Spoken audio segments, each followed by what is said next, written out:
Aslında birkaç farklı evde büyüdüm.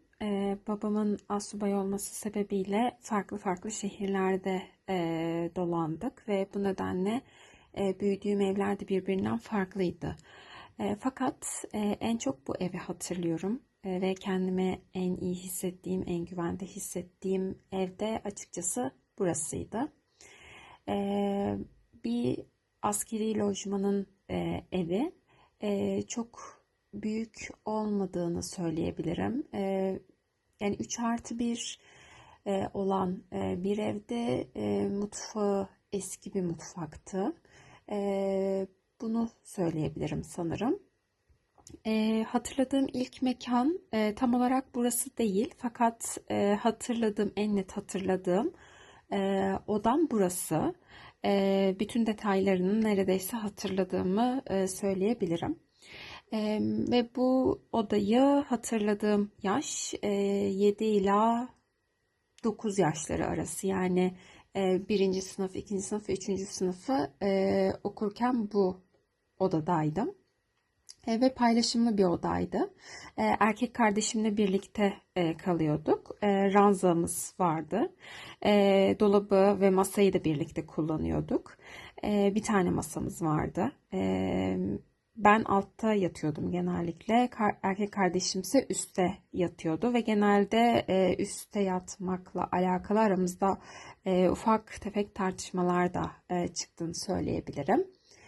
Bu odanın bir kokusu var mı diye düşünecek olursam sanırım akasya olur. Çünkü lojmanın bahçesinde, yani evin hemen önünde, bizim odamızın camının olduğu yerin tam önünde bir akasya ağacı vardı ve o akasya ağacının çiçekleri açtığı zaman akasya kokusu geliyordu.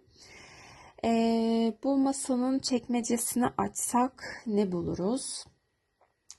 Sanırım bir miktar oyuncak bulabiliriz. Erkek kardeşimle birlikte fazlasıyla oyuncak oynuyorduk. Oyuncaklarla oynuyorduk diyebilirim.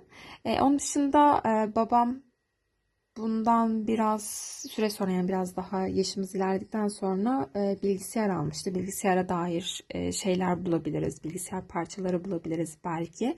Erkek kardeşim çok oynadığı için ona da ait olması sebebiyle onun da bilgisayara dair şeyler saklayacağını düşünüyorum. Onları bulurduk.